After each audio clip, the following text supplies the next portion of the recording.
I heard my name called. I stood up. I smoothed my gown. I walked across that stage the same way I had walked through every hard thing in my life, one step at a time, looking straight ahead. The dean handed me my diploma. I shook his hand, and then I did something I had promised myself I wouldn't do. I looked at the crowd. I don't know why I looked. Some part of me, the stubborn, hopeful part that never fully learned its lesson, thought maybe, just maybe. Maybe they came, maybe they changed their minds. Maybe somewhere in that sea of proud faces I would find one that belonged to me. I scanned the left side. Nothing. I scanned the middle. Nothing. I scanned the right side. Row by row. Face by face. Nothing. Every seat where my family should have been sitting was empty. 4 empty seats with little white reserved signs on them. Signs I had made myself. Signs I had mailed home 3 weeks earlier with a letter explaining where to park, what time to arrive, what the dress code was. 4 empty seats. And then from somewhere in the middle of the crowd I heard it, one person clapping, standing up, clapping so hard and so loud that the people around her turned to look. She was a small woman, maybe 60 years old. Gray streaks in her hair, wearing a yellow dress she had ironed that morning because she wanted to look nice for the occasion. She was not my mother, she was my best friend's mom, Mrs. Patricia. She was standing in a crowd of strangers at my graduation ceremony, clapping for me like I had just done the most incredible thing she had ever witnessed in her life. And honestly, considering where I started, maybe I had. I stood on that stage holding my diploma, and I smiled at her, and she put both hands over her heart. And I thought, okay, this is enough. This woman right here is enough. But I also thought about everything it took to get to that stage. Every single thing, and I want to tell you all of it, because the story of how I got there is not a short one. And it is not a simple one, but it is mine, and it starts a long time before that graduation day. My name is Sarah Collins. I am 24 years old. I grew up in a small town in Georgia. Population maybe 8,000 people. The kind of town where the church parking lot is full every Sunday and everybody knows whose daughter you are before they know your name. I am the younger of 2 children. My brother Daniel is 4 years older than me. My father's name is Gerald Collins. He works at a hardware supply company. He has worked there for 22 years. He is not a man who talks much. He communicates mostly through what he does and doesn't do, who he looks at, who he ignores, what he funds, and what he doesn't. My mother's name is Helen. She is quiet in the way that women become quiet after years of living inside someone else's rules. She loves me, I have never doubted that, but love and action are 2 different things. And for most of my life, my mother loved me from a careful, safe distance. I graduated last May with a degree in pre-medicine. I want to be a doctor. I have wanted to be a doctor since I was 9 years old. That dream almost got buried about a dozen times. This is the story of how it didn't. The first time I understood that being a girl was going to be a problem in my family, I was 9 years old. My brother Daniel had just failed his math test. Not failed badly, just below passing. My mom was worried. She showed my dad at dinner. My dad looked at it. He said, "We'll get him a tutor." They got him a tutor, a real one, came to the house twice a week. Cost money they said they didn't have. That same month I won my school's science fair. First place, I brought the ribbon home, a big blue ribbon with gold writing on it. My mom put it on the refrigerator. My dad said good and passed the bread. That was the whole moment. That was it. I was 9 and I didn't fully understand it yet. But something registered. Something filed itself away in the back of my mind under a category I didn't have a name for yet. By the time I was 12, I had a name for it. Unfair. It was unfair. Every single day in 100 small ways it was unfair, and everyone in my house acted like it was the most natural thing in the world. Daniel got an allowance every week. $10, then $15, then $20 as he got older. I got nothing. Not because there was no money, because it simply never occurred to my father that I might also need money for things.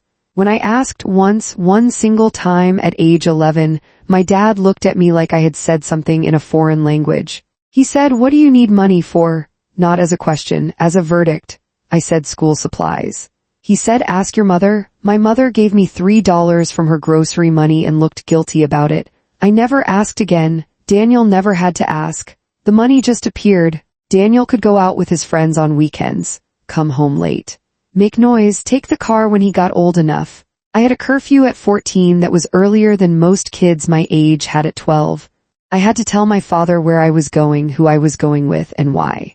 I had to be home before dark regardless of the season. In winter that meant I was home by 5. I did not complain about these things out loud.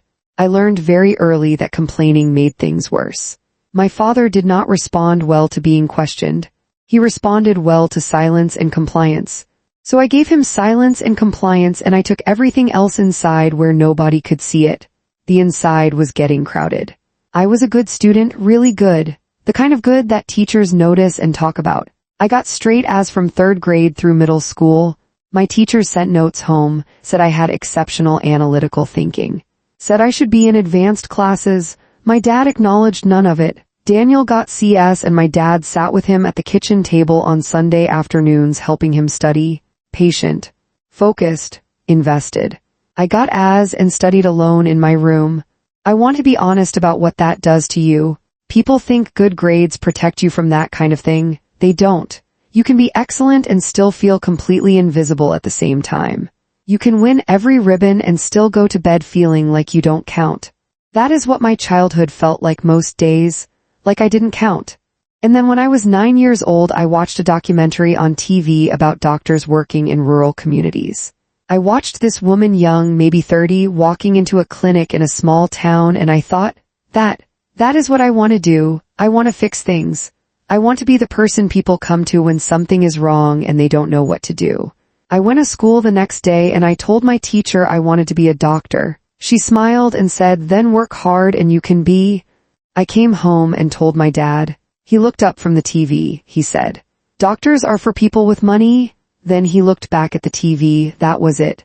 Dream presented, dream dismissed, conversation over. I went to my room. I sat on my bed. I thought about what he said. And then, quietly, privately, in a way that would define the next 15 years of my life, I decided he was wrong.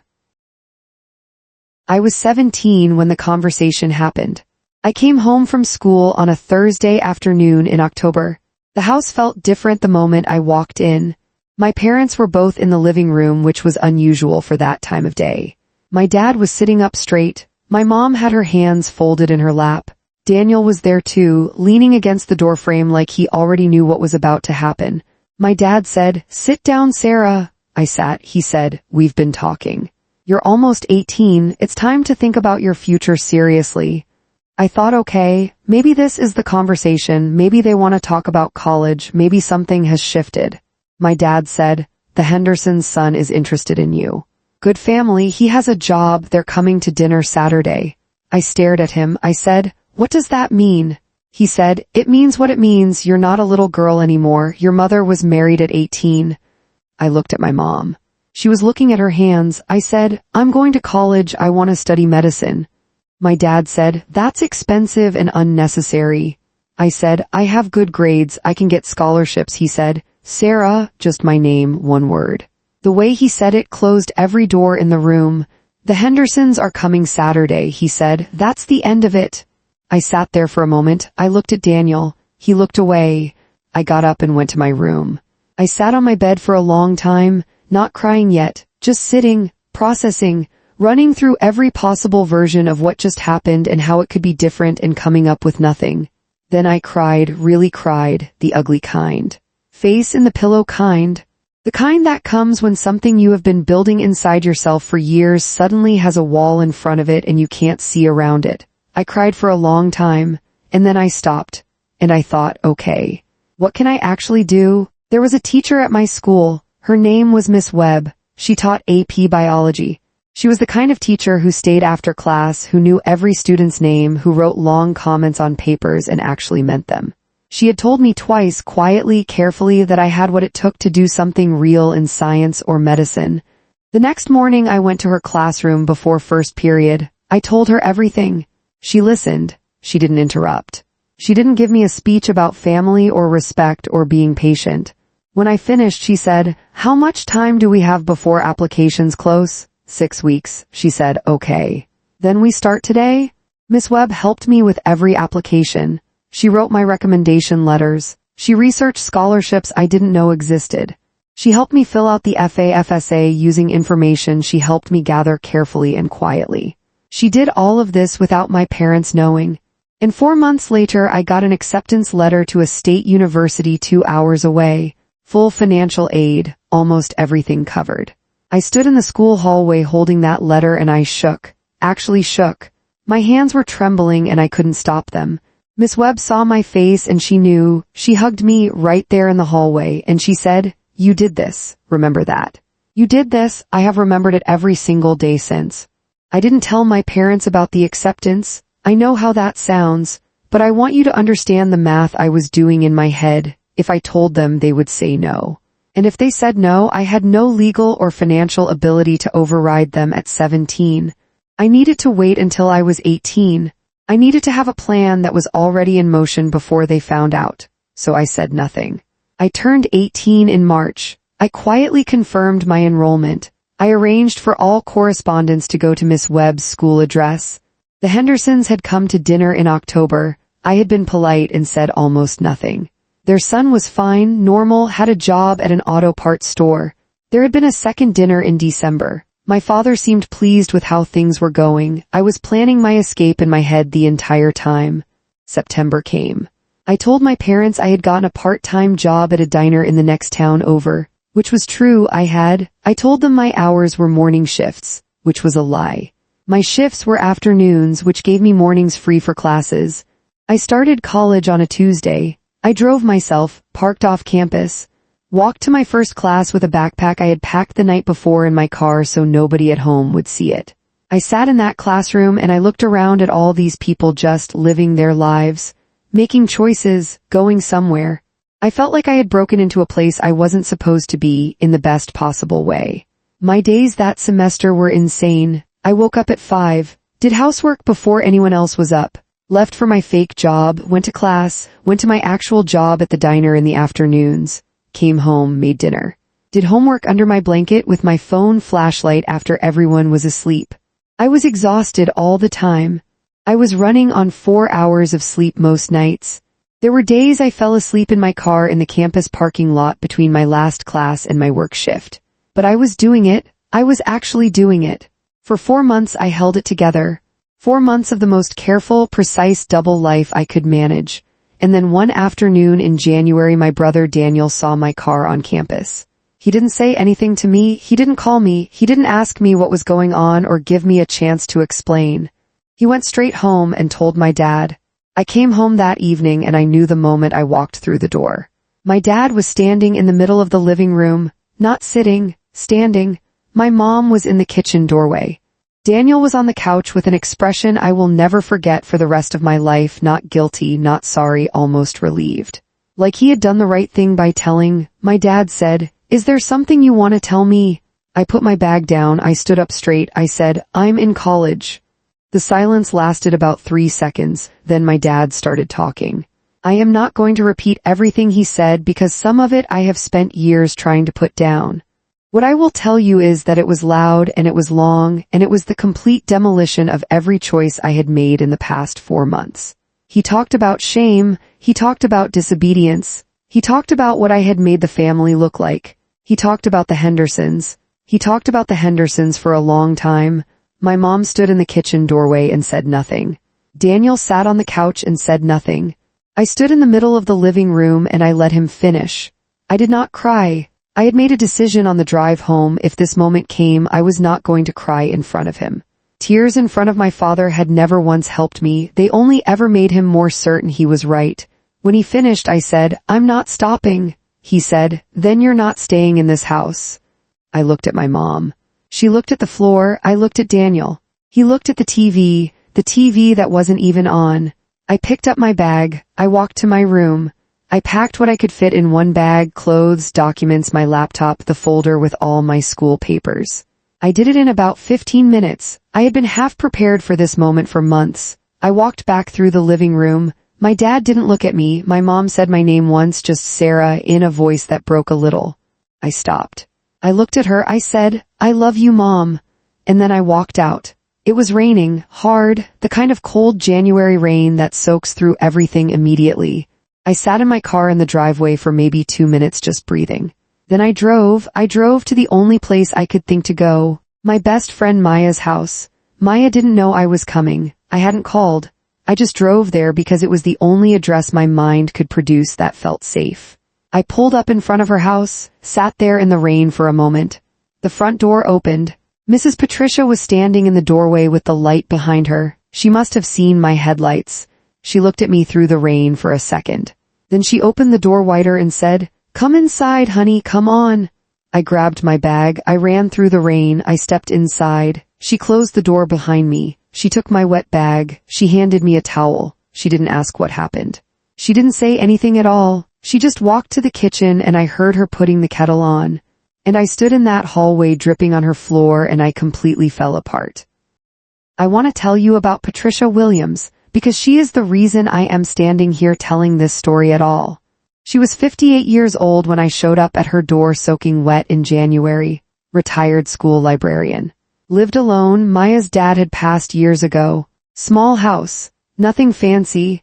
A front porch with 2 chairs on it and a garden she tended every weekend and a kitchen that always smelled like something was either cooking or about to be. She had known me since I was 12 years old. Since the first day I came home from school with Maya and sat at her kitchen table eating the snacks she put out like she had been expecting exactly 2 people. She had always been kind to me, but I had never known the full depth of her until that January night. She sat across from me at her kitchen table while I held a mug of tea with both hands and told her everything. The whole thing. From the beginning, my dad, the proposal, the secret enrollment, Daniel telling the living room, being told to leave. She listened to every word. When I finished, she was quiet for a moment. Then she said, "My mother wanted me to marry at 17. I looked up at her. She said, "I wanted to go to college." She said it was too expensive and unnecessary. She paused. Those were almost the exact words. Too expensive and unnecessary. I said, "What did you do?" She said, "I went anyway. I worked 3 jobs. It took me 6 years instead of 4, but I went." She looked at me steadily. "I didn't have anybody sitting at a kitchen table telling me it was possible," she said. "I want you to know that it is possible. I am telling you directly, it is possible." I stayed at Mrs. Patricia's house for 3 weeks. She gave me Maya's old room. She fed me every morning and every evening without making it a thing, just food on the table when I came home, like that was simply how her house worked. She asked about my classes. She asked about my professors. She asked what I was studying like she was genuinely interested, and she was. She actually was. On my 2nd week there, she drove me back to my parents' house one afternoon when she knew nobody would be home. She helped me get the rest of my things. She was matter-of-fact about it. No drama, just practical and steady. That is who she was. Practical and steady. I found a room to rent near campus eventually, a tiny room in a house with 3 other students, cheap and noisy and absolutely perfect. But I kept coming back to Mrs. Patricia's on Sundays, for dinner, for the kitchen that smelled like something cooking, for someone to tell about my week. She came to every small milestone. When I passed my hardest exam first year, she took me out for pie. When I got accepted into the pre-med program, she cried. Actual tears ran down her face while she clapped. She was the person who showed up every single time. I have thought a lot about why she did it. She didn't have to. I was her daughter's friend. That was her only obligation to me, and it was a small one. But I really believe this, that Mrs. Patricia saw in me what nobody had let her be when she was young. And she decided she was going to do for me what nobody had done for her. She gave me the table seat that her mother never gave her. I will never be able to repay that, but I will spend my whole life trying. Part 6. When the real struggle started, I want to be honest about something. The movies make it look like once you escape the hard situation, the hard part is over. You got out. Now things get easier. That is not how it works. Getting out was just the beginning of a completely different kind of hard. Money was the first wall. My financial aid covered tuition. It did not cover rent, food, transportation, books, or the 100 other small costs that stack up every single month. My diner job covered the basics, barely. Some months barely meant eating 1 real meal a day and making everything else stretch. I applied for every scholarship I could find. I mean every single one. I spent hours on applications. I won some. I was rejected from more. One rejection in particular hit hard. There was a merit scholarship. Significant money would have changed everything for a whole year. I made it to the final round. I was one of 3 finalists. I didn't get it. I found out on a Wednesday evening sitting in my tiny rented room. I read the email. I put my phone face down on the bed.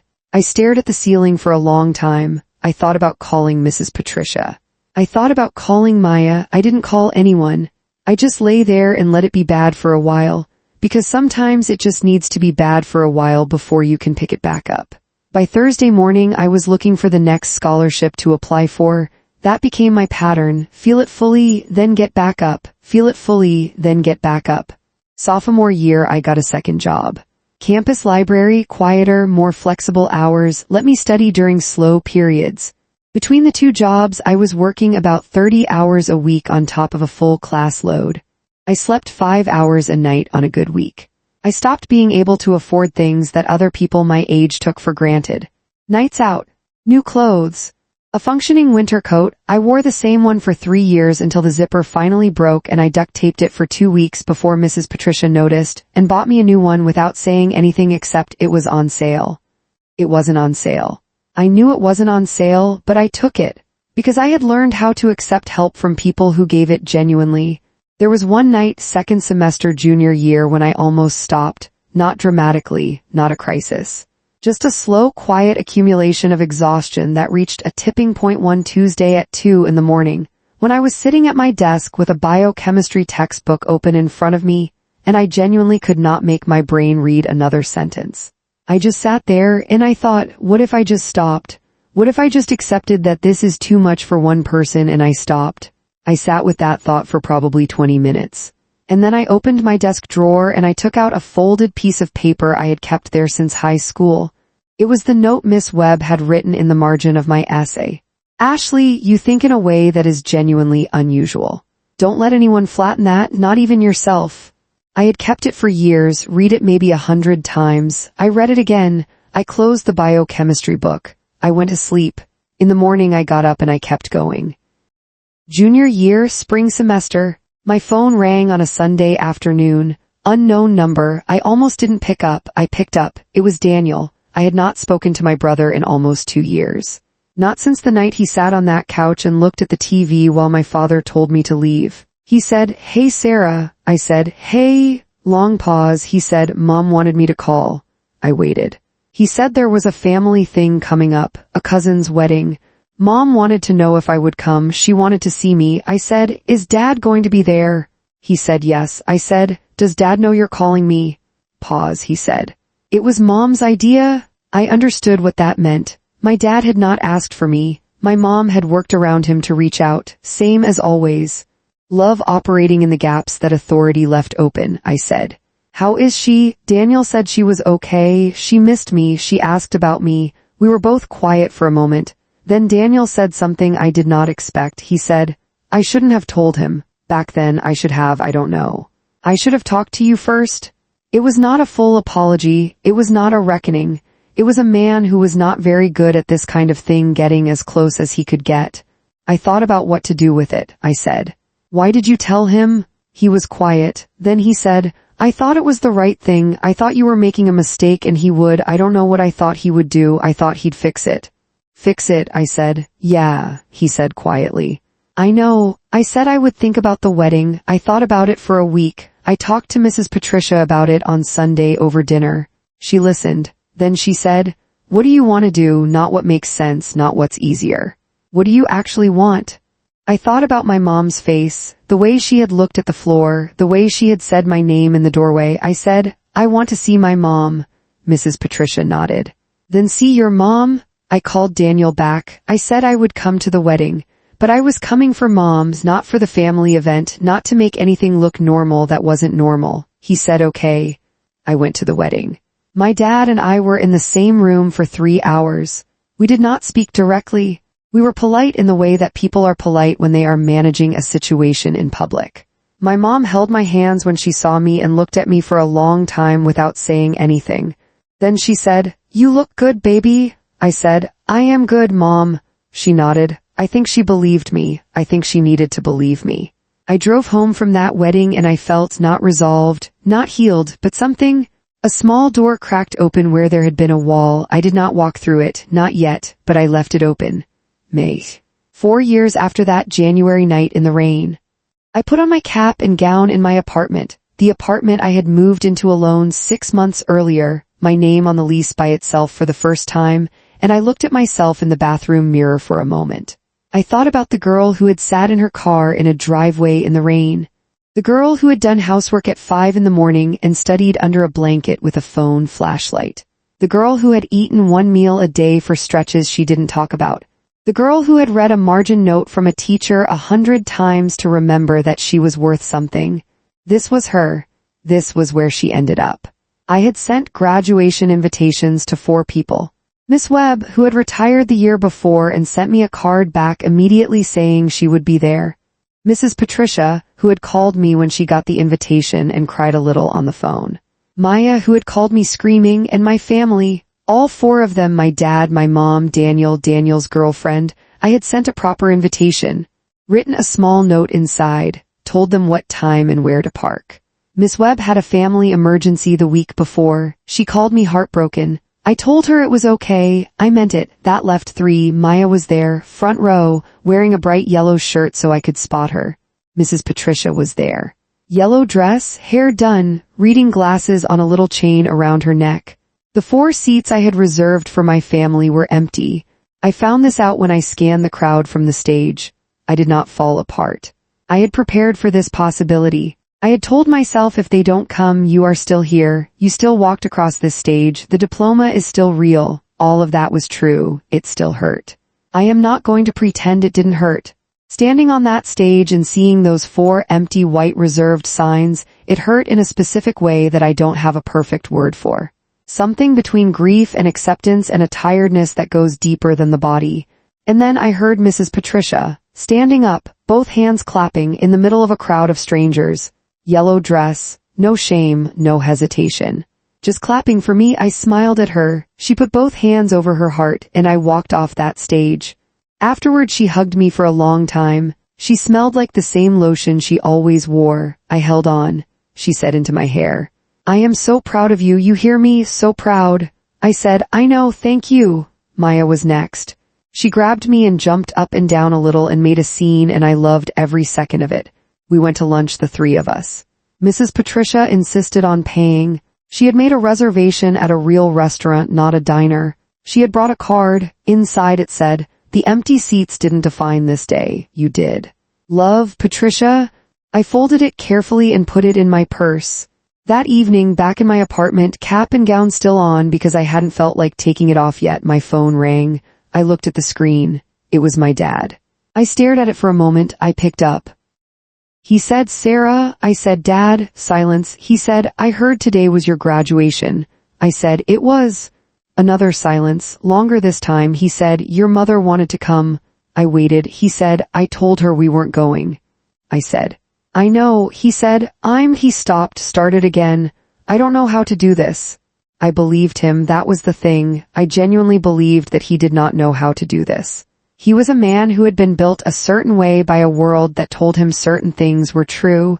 He had lived inside those things for 60 years. Dismantling them was not simple, maybe not even fully possible. But he had called. On the day of my graduation, he had called. I said, Dad, can I ask you something? He said, yes. I said, do you know what I'm going to do with my degree? He said, medicine, your mother told me. I said, I'm going to be a doctor. A real one. I have 2 more years of school and then residency and it's going to be hard and expensive and I'm going to do it anyway. I have been doing hard things anyway my whole life. I'm good at it. He didn't say anything. I said, I'm not telling you that to make a point. I'm telling you because I want you to know who I am. I think you've never really known who I am. He said quietly, maybe not. 2 words, small ones, but from my father they were enormous. I said, I'm not angry at you, Dad. I want you to know that. I spent some years being angry and I put it down because it was too heavy to carry and still do everything else I needed to do. He was quiet. I said, but I need you to know something. I needed you to show up for me when I was young and you didn't. Not just today, all those years. I needed you to see me and you kept looking somewhere else. That is something I had to learn to live with. And I did, but it cost me something and I want you to know that it cost me something. I was not crying. My voice was steady. I had rehearsed none of this. It was just coming out clean and clear, the way things come out when you have been holding them long enough that they are finally ready. He said, "I hear you." 3 words. I said, "Okay." And then I said something I had not planned to say, something that came from somewhere deeper than the anger and the empty seats and the rainy January night and all of it. I said, "I'd like to have dinner sometime, the 3 of us, you, me, and Mom, not a big thing, just dinner." Long pause. He said, "I'd like that." I said, "Okay, I'll call Mom this week." He said, "Sarah?" I said, "Yeah." He said, "I'm another stop." "You did good." 3 more words. Not "I'm sorry," not "I was wrong," not the speech I might have written for him if I were writing a movie. Just, "You did good." From Gerald Collins, those 3 words were the closest thing to a revolution I was ever going to get. I said, "I know, Dad." And I meant it both ways. I knew I had done good. And I knew that somewhere inside him, buried under 60 years of wrong ideas and stubborn silence, he knew it too. I hung up the phone. I sat in my apartment still wearing my graduation gown. I thought about everything, all of it. The blue ribbon on the refrigerator, the shoes with no money to replace them. Miss Webb's margin note, the January rain.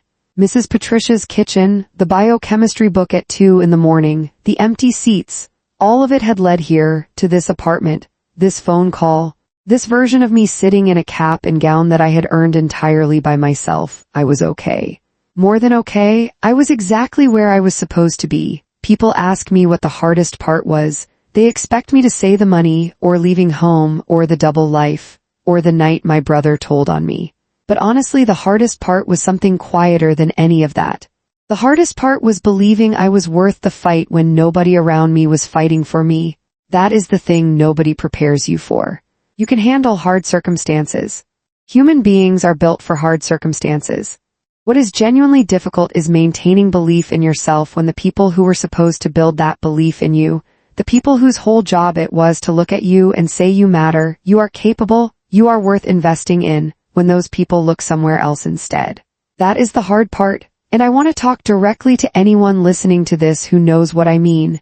Who has grown up in a house where someone else got the attention, the money, the belief, where your achievements were met with silence, where your dreams were called impractical or expensive or unnecessary.